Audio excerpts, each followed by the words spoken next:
ಥರ ಇರಬೇಕು ಅಂತ ತೋರಿಸ್ಕೊಟ್ಟಿದ್ದಾರೆ ಮ್ಯಾಮ್. ಯಾಕಂತ ಹೇಳಿದ್ರೆ ಬೇರೆ ಕಡೆ ಎಲ್ಲ ಹೋದಾಗ ಒಂಥರ ಆಟಿಟ್ಯೂಡ್ ತೋರಿಸೋದು, ಬೇರೆ ರೀತಿಯಲ್ಲಿ ನಡ್ಕೊಳ್ಳೋದು ಆ ಥರ ಇರ್ತಾಯಿತ್ತು. ಬಟ್ ಇಲ್ಲಿ ಭಯ ಇಲ್ಲ, ಕಲಿಬೇಕು ಅಂತ ಹುಮ್ಮಸ್ಸಿರೋದು, ಒಂಥರ ಆಸೆಯಾಗಿ ಬರ್ತಿದ್ವಿ. 7 days ಆಗೋದ್ರೆ ನಾಳೆ ಏನು ಅನ್ನೋ ಥರ ಯೋಚನೆ ಮಾಡೋ ಥರ ಆಗ್ಬಿಡ್ತು ಮ್ಯಾಮ್.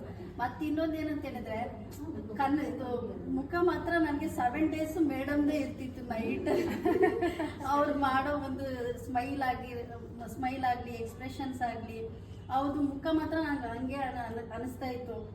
ಬಟ್ ಮಾತಾಡಿರೋ ಮಾತುಗಳು ಅದೆಲ್ಲ ನನಗೆ ಹಂಗೆ ರಿವೈಂಡ್ ಆಗ್ತಾನೆ ಇತ್ತು.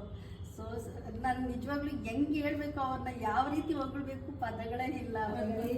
ಅಷ್ಟು ಚೆನ್ನಾಗಿ ಫಸ್ಟ್ ನಾನು ಫೋನ್ ಮಾಡಿ ಕೇಳಿದಾಗ ಇದೆಲ್ಲ ಡಾಕ್ಟರ್ಸ್ ಮಾಡೋದು, ನಾವು ಹೆಂಗೆ ಮಾಡೋಕ್ಕಾಗುತ್ತೆ ಅಂತೇಳಿ ಹೇಳಿದಾಗ ಇಲ್ಲ ನೀವು ಮಾಡ್ತೀರಾ ಬನ್ನಿ ಅಂತೇಳಿ ಭರವಸೆ ಕೊಟ್ಟರು. ಅದೇ ನಮಗೆ ಒಂಥರ ಸಂತೋಷ. Thank you ma'am.